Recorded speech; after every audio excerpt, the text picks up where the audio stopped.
जब आपके अंदर कोई जिद होती है, जुनून होता है, फिर आपके पैर खुद ब खुद मंजिल की ओर बढ़ जाते हैं। फिर आपके कदम पीछे हटते नहीं। रास्ते में चाहे जितनी मुश्किलें आए, चाहे जितनी पहाड़ आए, लेकिन आपको अपना रास्ता तय करने के लिए तमाम और रास्ते निकल आते हैं। बस आपकी निगाह जो होती है वो मंजिल की ओर होनी चाहिए। खेती में वैसे माना जाता है कि किसानों के लिए, पुरुषों के लिए है, लेकिन एक ऐसे किसान को मैं आपके सामने मिलवा रहा हूँ, आपसे बात कराऊंगा, जिसने खेती में नायाब काम किया। एक ऐसा काम किया कि शायद आने वाले दिनों में हिंदुस्तान में, भारत में बहुत बड़ी क्रांति के रूप में आए। खेती में किसानों को तो आप जानते हैं, लेकिन महिला किसान, और वो भी ऐसी किसान जिसने एसी के सारे कंफर्ट जोन को छोड़कर खेत में कड़ी धूप में काम करने का निर्णय लिया। उसके सामने रास्ते में तमाम मुश्किलें आई, तमाम परेशानी आई, यहाँ तक कि परिवार के लोगों ने भी मना कर दिया कि अगर ये बेटी खेती करेगी, शादी और ब्याह नहीं करेगी, तो परिवार के लोग इससे रिश्ता बंद कर देंगे, इससे बोलना और बात करना बंद कर देंगे। लेकिन नगला अहिवासी की उषा शर्मा के अंदर इतना जुनून था, इतना जोश था कि उन्होंने कह दिया कि अगर खेती में मैं सफल नहीं हुई तो मुझे चाहे गोली मार देना, चाहे मुझे कुछ भी कर देना, लेकिन 1 साल का सिर्फ समय दे दीजिए। 1 साल के समय में मैं पूरी तरह से परिवर्तित करके बतला दूंगी और खुद अपने आप को साबित करूंगी कि मैंने कैसे खेती में परिवर्तन किया और कैसे मैं खेती में बहुत अच्छा, बहुत बेहतर कर सकती हूँ। अभी बमुश्किल 1 साल पूरा हुआ है, लेकिन उषा शर्मा ने जो नायाब काम किया है उसे आप भी सुनेंगे, उनके बारे में आप भी जानेंगे तो चौंक जाएंगे कि खेती भी लोग जो है बहुत अच्छे तरीके से कर सकते हैं। जहां लोगों का दिमाग है कि कारपोरेट जगत में आराम से एसी में बैठकर काम करे, वहीं पर खेत में पसीना बहाते हुए उषा शर्मा दिख जाएंगी। मैं बहुत बहुत स्वागत करता हूं उषा शर्मा जी का।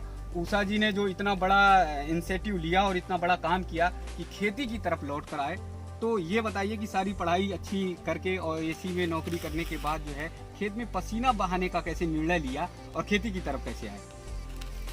सर, मैंने सबसे पहले डिसाइड किया कि अगर हम नई टेक्नोलॉजी के साथ अगर खेती नहीं करेंगे तो हमारा देश जो है एग्रीकल्चर नाम से तो पूरा एग्रीकल्चर बेस्ड ही, लेकिन सब बर्बाद होते दिख रहा है। कोई टेक्नोलॉजी का इस्तेमाल नहीं कर रहा। इवन मेरे गांव में ये पहला मेरा एरिया है जहाँ पे मैं पूरी टेक्नोलॉजी के साथ केला, पपीता और स्ट्रॉबेरी, टिश्यू कल्चर के आलू, मतलब मैंने बहुत कुछ स्टार्ट किया। मुझे इतनी दिक्कतें आई, लेकिन मैंने फेस की और आगे बढ़ी। तब भी मुझे दिक्कतें आ रही थी तो मैंने लोगों से हेल्प ली, दवाई, कोई फंगस आ गया, कोई डेफिशिएंसी हो गई तो मुझे नहीं पता था।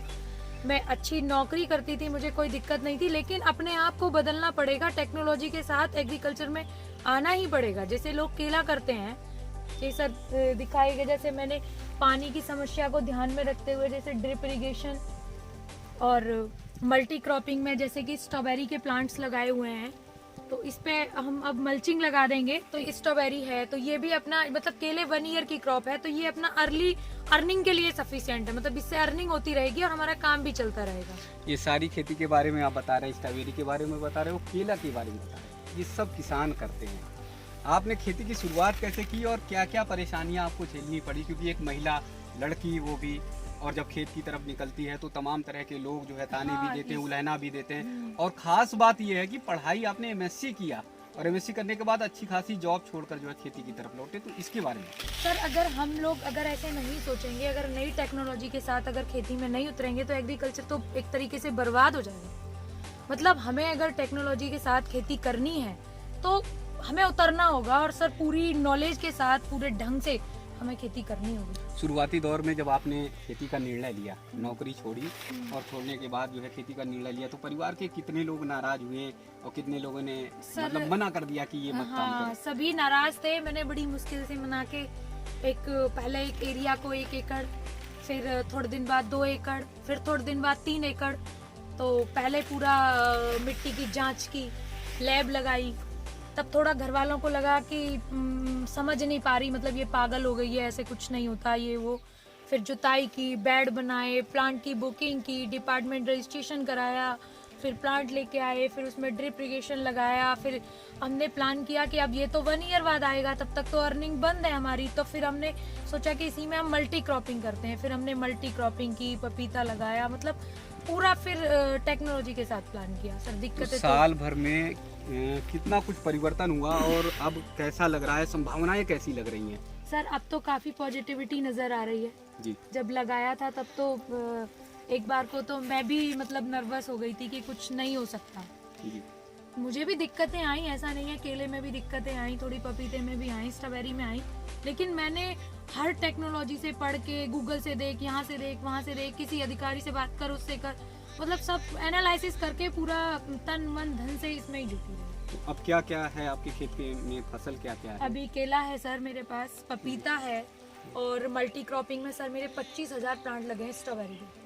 25,000 जो कि सर अभी अगले महीने जो है बम्पर फ्रूटिंग आनी शुरू हो जाएगी जी। अभी ग्रोथिंग। खासियत क्या क्या है किसकी? जैसे स्ट्रॉबेरी का आपने खेती की या केले की खेती की, तो इनकी खासियत क्या है, कैसे मतलब टेक्नोलॉजी सर ये है कि जैसे कि मैंने पानी की एक समस्या को ध्यान में रखते हुए, जैसे कि हम एक तरीके से पानी को ज़्यादा वेस्ट ना करें, बर्बाद होता ना दिखे, इसके लिए ड्रिप इरिगेशन लगाया, और फिर मैंने डिस्टेंस पे प्लांट लगाए। और खासियत यह है कि जितना जितना जैसे जैसे प्लांट रहेंगे तो अर्निंग भी वैसे वैसे आएगी। जैसे स्ट्रॉबेरी लगा ली तो ये मेरा केले पपीते से पहले इसकी अर्निंग आनी शुरू हो जाएगी। किसानों को इससे क्या क्या फायदा होगा? किसान जो है किसानों को सर ये फायदा होगा कि अब लोग अवेयर हो रहे हैं जी।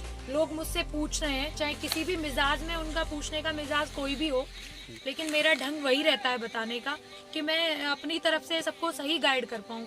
तो मैं उनको बताती हूँ, जब उनको लगता है कि वो यहाँ से अर्निंग होगी तो अपने आप कुछ किसान जुड़ भी रहे हैं अब, और देख भी रहे हैं कि हमें बदलना बहुत ज़रूरी है।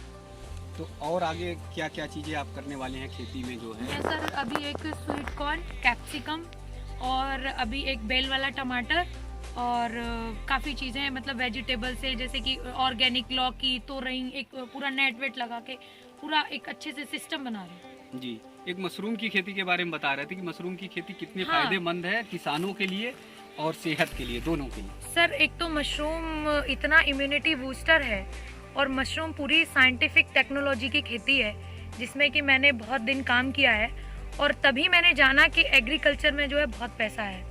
अगर हम चाहें तो अपनी ज़िंदगी बदल सकते हैं। और मेरे पापा तो परंपरागत किसान हैं और बरसों से खेती ही कर रहे हैं, तो कभी कोई अर्निंग नहीं थी। खेत तो बहुत सारा था लेकिन पैसा नहीं था उनके पास। तो जब मैं मशरूम में गई तो आज की डेट में मैंने एक तकनीकी साधन में एक मशरूम को उगाया, लेकिन आज की डेट में मैं घरों में मशरूम की खेती करवा रही हूँ अपने माध्यम से। पूरी देखरेख करती हूँ, कंपोस्ट रखवाती हूँ, केसिंग रखवाती हूँ, कब माइसीलियम आ रहा है, कब पानी देना है, कहाँ से बीज लाना है, कहाँ से खाद परचेज, कौन सा केमिकल देना है, क्या करना है, वो पूरा मतलब पूरे ढंग से वो मैं देखती हूँ, मैं ही संभालती हूँ। तो खुद आपने शुरू की मशरूम की खेती और धीरे धीरे लोगों तक पहुंचाई, और लोगों को अवेयर कर रही हूँ कि इसकी मार्केट यहाँ है, तुम पहले उगाओ, मार्केट की दिक्कत आएगी तो मैं हूँ जी, पहले तुम उगाओ। जी। और फिर उनको बता रही हूँ कि इसके यूज कहाँ कहाँ होते हैं। बोले कि मैडम बिकती नहीं है, मैंने कहा बिकेगी, इसके यूज हम होटल में कर सकते हैं, इसके यूज दिल्ली में जाते हैं, इसके मैं ब्रोकर्स के नंबर दे दूंगी, मतलब लोगों को अवेयर कर रही। फिर उनको बताती हूँ कि इसमें इतना रेट है और ये इतनी जल्दी की क्रॉप है और आप इसमें इतना पैसा कमा सकते हैं। कितने किसान जुड़ गए होंगे मशरूम की खेती सर अभी 5 किसान ऑलरेडी जो है सीजनल इस टाइम मेरे साथ जुड़ के मशरूम लगा रहे हैं। किसी के 16 टन, मतलब किसी के 1600 बैग हैं, किसी के 800 हैं, किसी के 2000 बैग हैं। तो ऐसे छोटे छोटे स्केल पे जो है। तो मार्केटिंग रेट क्या है मार्केट में, कितने का बिक जाता है? हाँ, मार्केटिंग रेट सर इस बार बहुत अच्छा है, बहुत ही अच्छा है। जिस बार हर बार गर्मियों का जैसा रेट रहता है वो इस बार सर्दियों में भी ऐसा ही रेट है जी। तो कितने रुपए किलो अगर देखा जाए मशरूम बिक जाता है अमूमन, जो इंटरनेशनल मार्केट में भी अगर देखिए? सर गर्मियों में तो उसका रेट 200 भी जाता है, लेकिन अभी तो 140 रुपए किलो है, और बिजली लग नहीं रही किसान की, तो उसमें बहुत फायदा है। अच्छा, खाद पानी और सर उसका सब निकाल के, लेबर का सब कुछ कॉस्ट निकाल के भी उसको बहुत फायदा है मशरूम की खेती में। और बाकी अपनी हेल्थ के लिए तो उसके इतने बेनिफिट हैं कि मैं आपको आई कांट एक्सप्लेन जी। तो पहला मेरा क्वेश्चन था वही अभी फिर क्वेश्चन है कि इसमें दिक्कतें क्या क्या आई, परिवार के लोगों ने जो है आपको कैसे रोका, और परिवार के लोगों ने? हाँ, मतलब जब मैंने शुरू किया था तो मेरे दादाजी मुझसे बहुत नाराज थे, और इवन वो मुझसे खेत पे आके बात भी नहीं करते थे। एक दिन मैं रो गई, मैंने कहा नहीं होगा तो आप मुझे मार देना। तब उनको लगा कि इतना दृढ़ संकल्प है, तो अब उनको थोड़ा सा लगा कि चलो कोई नहीं, थोड़ा सा ही खेत तो है, इसको कर लेने दो। लेकिन आज वो बहुत खुश है जी। समझ रहे हैं, उनको लग रहा है कि हाँ ग्रोथ हो रही है। परिवार के और- लोग समझ गए ऊषा से, लेकिन गांव के लोग कैसे समझे? गांव में जो पहले लोगों की नाराजगी रहती थी, तमाम लोग कहते थे, देखो सर, रिश्तेदारियों में भी हाँ लोग कहते वो थे। तो है, आज भी है लोगों के अंदर की अच्छी जॉब कर रही थी, क्यों पागल हो गई है, खेती कर रही है, यहाँ पे इस तरह की बहुत बातें हैं। लेकिन अगर ये सब सोचूं तो फिर मैं यहाँ तक नहीं आ पाऊंगी, और मैं कोशिश ही करती हूँ कि उनको भी मेरे से कोई ना कोई फायदा हो जाए, मैं कुछ ना कुछ उनको गाइड कर दूँ। तो मैं जितना कि अपना प्रैक्टिकल लाइफ जितना इतना इसमें पढ़ाई का इतना टाइम स्पेंड कर रही हूँ, एक एक दवाई पे, एक एक चीज़ पे, लैंड पे, पानी पे, वाटर इरिगेशन पे, प्लांट पे, मतलब हर चीज़ में इतनी R&D कर रही हूँ, तो मैं सोचती हूँ कि उसका लाभ उनको भी मिले और मैं एक ग्रुप बना के कुछ कर पाऊँ। जी। तो गांव में कभी ऐसी चर्चा हुई या रिश्तेदारियों में ऐसी चर्चा हुई कि छोरी क्या कर रही है? छोरी पढ़ाई करने के बाद जो है गांव में हाँ खेती सर, कर रही, किसानी कर रही है। चर्चे तो सर आज भी होते हैं, लड़की क्या कर रही है, पागल हो गई है। जी। पर अगर क्योंकि ऐसे बहुत सारे किसान या परिवार में ही, जैसे आप बता रहे हैं, आपके पिताजी, आपके दादाजी सब खेती करते रहे। नहीं, पिताजी ने आज तक ऐसा कुछ नहीं कहा। पिताजी को कोई दिक्कत नहीं है, ना आज थी ना पहले है। उनको तो ये लग रहा था कि अच्छी बात है, मतलब बदल देगी तो बहुत अच्छा है। लेकिन दादाजी का काफी विरोध रहा है, लेकिन अब ठीक है, वो सभी नॉर्मल सभी नॉर्मल तो है। प्रगतिशील किसान कैसे बने लोग और आगे कैसे खेती से जीवन बदल सके? और सबसे खास बात किसान को तो ना बताइए, लेकिन नए यूथ को बताइए जो खेती को छोड़कर सर, शहर की तरफ जा रहे हैं, हाँ। मेट्रो सिटी की तरफ जा रहे हैं, कारपोरेट की तरफ जा रहे हैं। अगर और उसका वो- ही एग्जाम्पल लें तो सर, मैं भी एक हाईटेक इंस्टीट्यूट में काम करती थी जहाँ मैंने कैंसर की R&D की है, और उसमें मैंने cervical cancer, oral cancer, breast cancer तीनों का डिटेक्शन किया है। अगर मैं चाहती तो शायद एग्रीकल्चर में मैं कभी नहीं आ पाती, और मैंने JRF वगैरह के लिए भी ट्राई किया है।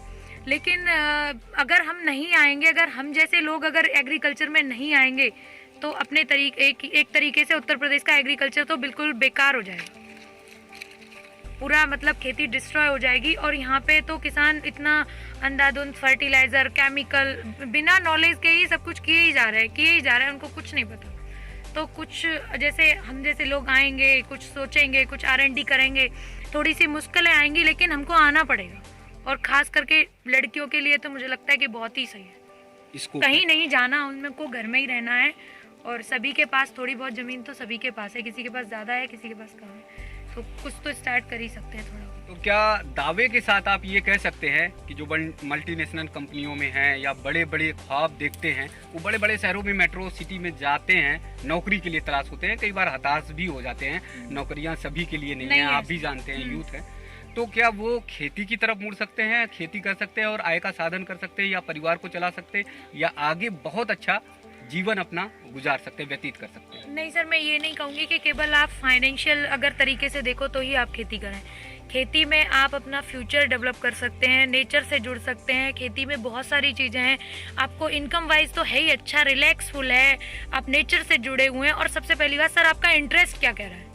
अगर आप इंटरेस्टेड हैं तभी आप इतनी मेहनत कर सकते हैं, वरना मेहनत है सर इसमें, अगर आप इंटरेस्टेड नहीं है तो आप खेत तक भी नहीं आएंगे। लेकिन अगर हम जैसे लोग नहीं आएंगे तो कुछ हो भी नहीं सकता।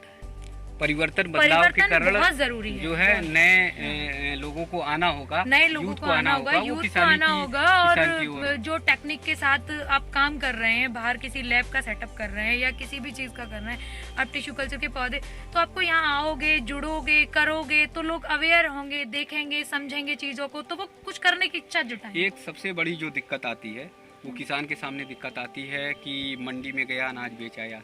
तो जैसे मशरूम की खेती बता रहे हैं, केले की बता रहे हैं, स्ट्रॉबेरी की आप बता रहे हैं, उसकी मार्केट कहाँ है, मार्केट तक कैसे सर पहुँचे? आपके पास माल हो, मुझे तो नहीं लगता आज टेक्नोलॉजी के ज़माने में कि आपको बेचने की कोई भी दिक्कत है, मुझे नहीं लगता। अगर किसी को मेरे थ्रू अगर कोई किसान कुछ कर रहा है, उसको मार्केटिंग की दिक्कत है, तो उसके लिए मैं हूँ। सर गूगल है, इंटरनेट है, अगर हम सोशल नेटवर्किंग में इतना घुसे हुए हैं तो उसमें बेचने की दिक्कत क्या है? तमाम ब्रोकर्स के नंबर निकालो, किसी को दे दो, खेत से ही ले जाएंगे, है कहाँ? अभी आप उषा शर्मा को सुन रहे थे, जिनके हौसले इतने बुलंद हैं कि अगर उन्हें पहाड़ पर भी चढ़ना हो तो पहाड़ की ऊंचाइयों को भी वो पल भर में पार कर जाएंगी। सब कुछ छोड़कर उन्होंने खेती अपनाई और खेती में बहुत अच्छी तरह से आगे उनके कदम बढ़ रहे हैं। उनके खेत की तरफ भी मैं ले चलूँगा, खेतों को दिखाऊंगा कि कैसे कैसे उन्होंने खेती की और अब जो है प्रगतिशील किसान के रूप में वो अलीगढ़ जिले नहीं उत्तर प्रदेश में भी चर्चित हो रही हैं। ऊसा की खेती के बारे में तमाम चीज़ें नई नई निकल के आ रही हैं और सबसे जो अच्छी बात है, सबसे जो खास बात है कि उन्होंने टेक्निक का प्रयोग किया, तकनीकी का प्रयोग किया और यही तकनीकी उनकी सबसे बड़ी ताकत है। ऊसा बताती भी हैं कि इस तकनीकी के माध्यम से ही खेती की सूरत उन्होंने बदल दी है। मैं दिखाऊंगा आपको ऊसा की तकनीकी वाली खेती की कैसे ड्रिप से सिंचाई हो रही है, कैसे पपीते के ऊपर पानी दिया जा रहा है और उसके बारे में क्या क्या फ़ायदे हैं उसके बारे में भी बताऊंगा। ऊसा ये देख रहा हूँ कि ड्रिप चल रही है और चारों तरफ जैसे ऐसा लग रहा है कि ये सावन और भादों की बारिश हो रही है। हाँ, तो ये टेक्निक जो है, तकनीकी क्या है, किसानों को बताइए और लोगों को बताइए और इसके फायदे क्या है। ये सर एक तो जब आपको जैसे हर पौधे को कम पानी, जैसे कि ये पपीता है, ये थोड़ी फंगस, इसको उगाना थोड़ा सेंसिटिव है, मतलब पपीते में थोड़े से फंगस ज़्यादा आते हैं, तो उसको ध्यान में रखते हुए जैसे ड्रिप भी है इसके साथ। और दूसरी अगर हम मल्टी क्रॉपिंग कर रहे हैं इसके साथ, स्ट्रॉबेरी अगर हम इसके साथ कर रहे हैं तो हमें इसके लिए स्प्रिंकल की ज़रूरत है कि सब क्या, ताकि हर पेड़ पे हमारे पे पानी आ जाए। और जैसे सर आप देख रहे हैं कि हर प्लांट पे अगर पानी आएगा तो वो सूखेगा नहीं और पूरी ग्रोथ कर पाएगा। और इससे क्या है कि बीमारियां भी कम आती हैं, क्योंकि पेट धुलता रहता है। जैसे कोई भी माइट्स या कीट्स बैठ के गया तो उसके किसी भी चीज़ से यहाँ पे कुछ डेवलप नहीं हो सकता। हर दिन प्लांट की धुलाई होती है, हर दिन आराम से यहाँ पे ठंडा मौसम करना है तो ठंडा हो जाता है। और पूरी टेक्निक से अगर ड्रिप से अगर कोई किसी दवाई की ड्रेंचिंग करनी है या पानी पहुँचाना है तो हम ड्रिप का यूज़ करते हैं। और जब हमें अगर सारे में पानी पहुँचाना है तो स्ट्रॉबेरी में या सब में तो हम स्प्रिंकल चला रहे हैं। चलिए, बारिश का थोड़ा थोड़ा मजा इसलिए ले लीजिए क्योंकि किसानों को अच्छी तरह से इसकी जानकारी हो पाएगी और किसान अच्छी तरह से जान पाएंगे। हमारी सरकार बहुत सहयोग कर रही है, लेकिन हम लोग अवेयर नहीं है। हमें समझना चाहिए, हमें जाना चाहिए और पूछना चाहिए कि हमें क्या करें। मतलब हम जब तक कंफर्ट जोन से नहीं निकलेंगे और तब तक हम इंटरेस्टेड नहीं होंगे अपने एग्रीकल्चर की तरफ, तब तक हम कुछ नहीं कर पाएंगे। जी जी जी। तो ये जो तार जो हैं इसे पाइपलाइन बोलेंगे कि ये कैसे आपने दिखाए और ये कैसे? एक सर मेन लाइन आती है हमारी। हाँ। मेन लाइन से सर सब लाइन आ रही है। सब लाइन से सर 16 mm की वायर पर बेड पे हमारे पे पड़ी हुई है, सब बेड पे। फिर उससे स्प्रिंकल के लिए लाइन जा रही है। इसी माध्यम से हम जो है मल्टी क्रॉपिंग खेती कर पा रहे हैं, वरना तो ये पॉसिबल नहीं है। जी, तो इसके फायदे क्या हैं ये ड्रिप सिंचाई से? इसके सर ये फायदे हैं, एक तो इससे मॉर्टेलिटी रेट नहीं आता, हर प्लांट पे सफिशिएंट पानी पहुंचता है और पानी की बहुत ज़्यादा बचत होती है। और इससे जो है फायदा ही फायदा है, इससे नुकसान एक भी नहीं है। पानी की बचत होती है, पानी की बचत होती है और सर, जिस पौधे को जहाँ जरूरत है वहाँ तक उतना ही पानी जाता है और इससे मॉर्टेलिटी भी नहीं आती। प्लांट मरता नहीं है कोई भी, कि कोई बिना पानी के कारण प्लांट मर गया है या गलन आ गई या सड़न आ गई, उतना नहीं है। हमें जितनी देर पानी देना है, बरसात करनी है तो बरसात, और पानी लगाना है तो पानी, एक बटन दबाने की जरूरत है, पूरा सिस्टम चालू है। तो ये पहली बार जब गांव में आपने किया तो गांव के लोगों ने देखा और उन्हें इससे तो बहुत अट्रैक्ट हुए लोग, बहुत अट्रैक्ट हुए। लेकिन बाकी तो सब लगा भी लिया, एक ने तो किसी कोई पूरा नहीं कर पाया, क्योंकि लगाना और करना दोनों ही चीज़ें टफ हैं, तो उसको फिर इंटरेस्ट होना चाहिए। जी, मतलब ये पपीते की खेती है? हाँ जी सर, ये पपीते की खेती है। कितने बीघे में है ये? सर 1 एकड़ में है। 1 एकड़ में? हाँ, 1 एकड़ में। अभी कै महीने पहले लगाई है सर? ये 2 मंथ का प्लांट है जी। हाँ। तो क्या है इसके आने वाले दिनों में फल कब होंगे, कब? सर ये 9 मंथ की क्रॉप है, 9 मंथ तक सेल हो जाएगा, लेकिन इसकी 2 महीने के हिसाब से ग्रोथ काफ़ी अच्छी है। इसमें मेरे को अभी तक कोई दिक्कत नहीं आ रही है कि मार्केटिंग कहाँ होगी? सर मार्केटिंग का मुझे कोई इशू नहीं है। जैसा कि मैंने आपको बताया, मशरूम, केला, स्ट्रॉबेरी, पपीता, मुझे कोई इशू नहीं है मार्केटिंग का। मैं पहले प्रोडक्शन हो जाए, मुझे मार्केटिंग कोई इशू नहीं है, मैं मार्केटिंग तो कर लूँगी। तो अभी ऊसा की ये तकनीकी वाली खेती आपने देखी कि आप ये देखिए दूर तक जो है जैसे लग रहा है कि बारिश हो रही है, हल्की हल्की सी बूंदें जो है पौधे पे पड़ रही है। ये ड्रिप सिंचाई है और ऊसा इसे लेकर गांव तक आई हैं और उसका मूल कारण ये है, उन्होंने ये बताने की कोशिश की है कि खेती कैसे टेक्निक से कर सकते हैं और जितना पौधे को ज़रूरत है उतनी पौधे को पानी मिले और जिस जगह पर ज़रूरत है उस जगह पर। पहले किसान क्या करता था कि खेत में पानी बहा दिया और पानी ढेर सारा बहता रहता था, उसके इंजन भी ज़्यादा चलते थे, पैसे भी चलते थे और इसका कारण होता था लागत कम ज़्यादा आती थी। अब ऊसा का ये कहना है कि इस ड्रिप की तरह अगर सिंचाई करते हैं तो लागत भी कम आएगी और पौधे को जो पानी की जितनी ज़रूरत है वो ज़रूरत भी उसकी पूरी होगी। वर्षों से इस देश में खेती जो है किसान जो है परंपरागत तरीके से करता रहा है। सुबह खेत में जाता है, शाम को जाता है, काम किया, खेत में निराई गुड़ाई, फसल के बीज जो रोपता है, बुआई करता है और फिर चला आता है। लेकिन मैं आपको देख रहा हूँ कि आपने बकायदा जो है लैब को स्टैब्लिश किया हुआ है मिट्टी की जांच के लिए। तो पहले के किसान क्या अनभिज्ञ थे या फिर आपको जरूरत क्यों पड़ी मिट्टी की जांच के लिए लैब स्टैब्लिश करने के लिए? सर ऐसी कोई टेक्नोलॉजी हमारे यहाँ नहीं है कि हमें मतलब जिस लैंड पे हम काम करने जा रहे हैं या जहाँ पे भी हम जो भी कुछ करेंगे तो हमें सबसे पहले सबसे इम्पोर्टेंट जो चीज़ है वो हमें मिट्टी की जांच है, ताकि हम ये पता लगा सकें कि इसमें ये फसल हो भी सकती है और या नहीं भी हो सकती। जैसे कि हम उसमें चेक करते कि उसका पीएच ठीक है, उसके जो भी न्यूट्रिशन वैल्यू है वो कम है या ज़्यादा है। जैसे कि डीएपी है तो अगर ज़्यादा है तो हम देंगे नहीं, और हमें जो भी क्रॉप लगानी है उसका रिकमेंडेशन हो जाए तो हम अच्छे से हमें पता लग जाए कि ये फसल हम इसमें कर सकते हैं, तो हम 100% कॉन्फिडेंट हो जाएंगे कि हमारा फसल का कोई इशू नहीं है, हम इसमें कोई भी क्रॉप कर सकते हैं आराम से। तो कई महीने पहले आपने जो है ये लैब? सर मेरे को 5 महीने समथिंग इस लैब को चलाते हुए हो गए, और जब भी मैंने अपनी खेती स्टार्ट की है तो मैंने सबसे पहले अपनी मिट्टी की जांच की। उसके बाद ही मैंने चयन किया कि मैं क्या लगाऊं। जैसे केले हैं, पपीते हैं, उसके लिए मुझे क्या फर्टिलाइजर चाहिए, मेरे खेत का पीएच ठीक है या नहीं है। जैसे जिप्सम की रिक्वायरमेंट है तो मैंने उसमें जिप्सम भी डाला। जैसे ऑर्गेनिक मैन्योर है तो मैंने वो भी बनाया और वो भी डाला। जब मुझे पता ही नहीं होता तो मैं क्या करती। जी जी, इसके कोई चौंकाने वाले परिणाम आए अपने मतलब आपके गांव में या अन्य गांव में? आप जैसे जाते हैं तो मिट्टी की सेहत के बारे में कोई चौंकाने वाले?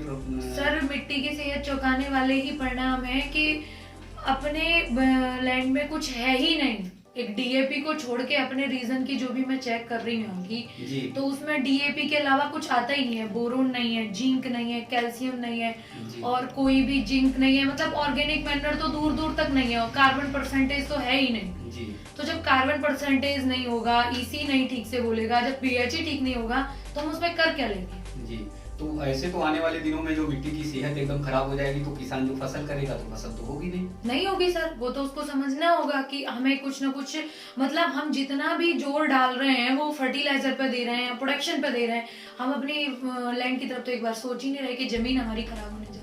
जी, तो बड़े पैमाने में क्या माना जाए कि अपने देश की या अलीगढ़ की मान लीजिए, बहुत ज्यादा देश में अभी ना जाएं तो देश अलीगढ़ की जो है जमीन जो है उसकी सेहत खराब होती जा रही है? हाँ जी सर, एक ना हमारे यहाँ पे किसान है हमारे गांव के, उनके खेत में एक कोई जिंक या किसी चीज के ज्यादा लगने से उनके जो धान नहीं हो रहे थे तो उन्होंने मेरे से सॉइल टेस्टिंग कराई, और जब मैंने उनको बताया कि तुम इसमें पहले जिप्सम डालिए, उसके बाद मुझे नहीं पता कि उन्होंने उस रिजल्ट को फॉलो किया या नहीं किया, लेकिन उनके धान आज हमारे धान जितने हुए।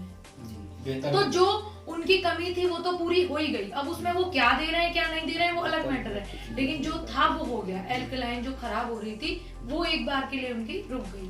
तो अब थोड़े किसान जो है गांव के वो कुछ आपकी बात मानने लगे हैं और जगह पर मानने लगे हैं लोग? क्या सर मान लीजिए 20% मान रहे हैं? हाँ, आपकी अब थोड़ा सा लोग जुड़ रहे हैं, देख रहे हैं कि मैं क्या कर रही हूँ, क्यों कर रही हूँ खेतों में जी। और जो नहीं माने हैं उनके लॉस भी हुआ है, तो अब लोगों को समझ में आ रहा है। अब कोई भी खेती कर रहा है तो वो सबसे पहले उस दूसरे को भी बोल रहा है कि पहले मिट्टी जांच। जी जी, तो जैसे ये गवर्नमेंट लैब जो है, कृषि विभाग जो है लैब स्टैब्लिश करते हैं, तैयार उनके यहाँ लैब होती है, तो आपने कैसे सोचा था कि लैब आपको बनाना है, सारे सिस्टम्स आपको घर पे लगाने हैं और गांव में लगाना है? गांव में बड़ी बात है जहाँ पर आपको तमाम चीजें मुश्किल होती हैं जुटानी, तो गांव में कैसे आपने लैब को स्टैब्लिश किया? सर मुश्किल है तो है ही, लेकिन ये है कि हर कोई आदमी जो है अलीगढ़ नहीं जा रहा, नहीं पहुंच सकता। कुछ लोगों को पता ही नहीं है कि मिट्टी जांच होती है। सबसे पहला बात तो ये अवेयरनेस है, मतलब एक बार जब किसी ने सुना तो उसको लगा कि ये मजाक है जी। दूसरी बार लगा तो भी उसको कोई रिजल्ट नहीं है, लेकिन जब उसने देखा मिट्टी जांच का परिणाम क्या है जी। तो ये अवेयरनेस है सर। कोई नहीं जाता, बहुत कम किसान है अपने यहाँ के जो अलीगढ़ जाते हैं और मिट्टी की जांच कराते हैं, तो यहाँ से उनके लिए कन्वीनियंट है, आने जाने का भी फायदा है।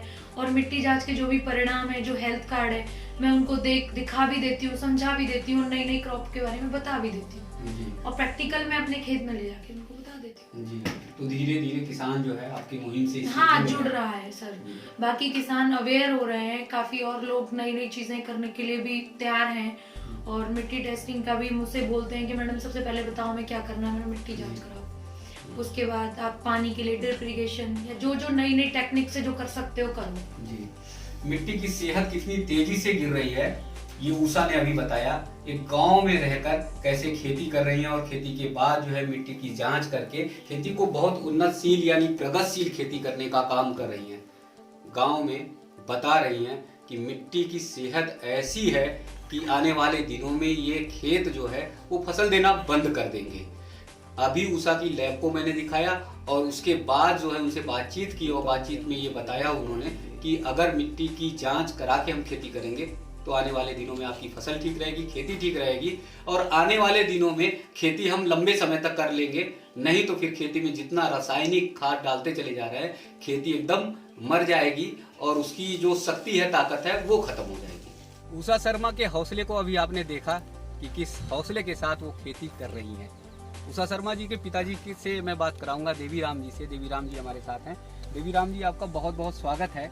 आपकी बेटी ने जो है हौसला जिस तरह से दिखाया, खेती की तरफ उन्होंने कदम बढ़ाया, तो घर में क्या माहौल था जब उन्होंने पहली बार कहा कि पापा मैं खेती करूंगी और नौकरी छोड़ रही हूँ? पहले तो हम सभी नाराज़ थे, ये नौकरी करती थी अच्छे से। फिर हमने कहा भाई तू लड़की होकर के क्या नौकरी करेगी या खेती करेगी। तो फिर इसने जो है फिर धीरे धीरे करके खेती करना इसने शुरू किया। तो अब इसने अच्छी फसलें लगा रखी हैं, जैसे केला है, स्ट्रॉबेरी हैं, पपीता है, पपीता के नीचे भी स्ट्रॉबेरी हैं। अच्छी अच्छी फसलें लगा रखी हैं। अब सब खुश हैं। घर में मतलब नाराज कौन कौन हुए? और बाबा भी नाराज थे, हम भी लोग कुछ नाराज थे जी। तो ये खेती कर रही है, ये लड़की होके क्या खेती करेगी। भाई खेती तो नौकरी कर रही थी अच्छी खासी मशरूम प्लांट, उसको छोड़ करके ये आई इस पे खेती पे अपने गांव लौट आई। जी। लॉकडाउन हो गया, लॉकडाउन की वजह से ये फिर जो है इसने खेती में आ गई जी। तो खेती जो की वो इसने जो है इस बार तो फसलें केला लगाया, स्ट्रॉबेरी लगाई, पपीता लगाया। पपीता के नीचे भी स्ट्रॉबेरी है, केला के नीचे भी स्ट्रॉबेरी जी। और अब अच्छी फसल है। कभी ये मन में नहीं सवाल आया या दिमाग में आपके ये बात नहीं आई कि खेती जीवन भर मेरे पिताजी ने की और आपने की? हाँ, हमने की साहब। और कुछ मिला नहीं? कुछ नहीं मिला जी हमें तो ये कैसे क्या कर पाएगी खेती में? तो ऐसा सवाल मन में आया क्या? हाँ, मन में आया जी। ये क्या कर पाएगी ये लड़की होकर के क्या खेती करेगी जी। भाई खेती तो हम कर रही है जी, खेती तो पूरा घर कर रहा था जी। और जब पर इसने पूरा अपना कदम बढ़ा दिया जी। हमारी नहीं मानते हुए भी बढ़ा दिया अपना कदम इसमें। अब आज हम भी सहयोग कर रहे हैं जी, सहयोग कर रहे हैं जी जी। तो खेती में कभी आपको कोई पुरस्कार मिला या कोई? हमें तो सब कभी खुरपी ना मिली।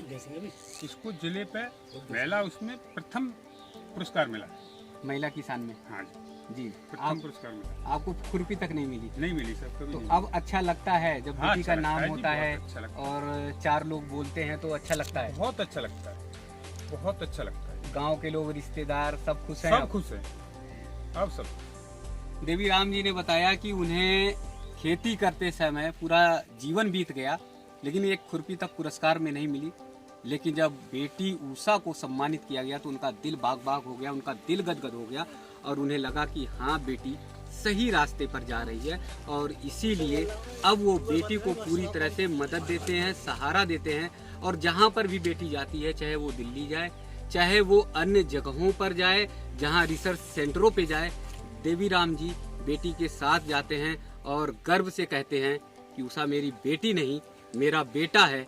जो काम उसने करके दिखाया है वो शायद और कोई करके दिखाए। फक्र से वो गांव में घूमते हैं और बेटी की तारीफ करते हैं। उषा ने खेती के माध्यम से ये साबित कर दिया है, बता दिया है कि मेरे देश की धरती सोना उगले, उगले हीरे मोती। हमारे देश की धरती सोना और हीरे मोती ही उगलेगी, लेकिन बस खेती करने के तरीके को थोड़ा सा बदलना होगा, थोड़ा तकनीकी का प्रयोग करना होगा।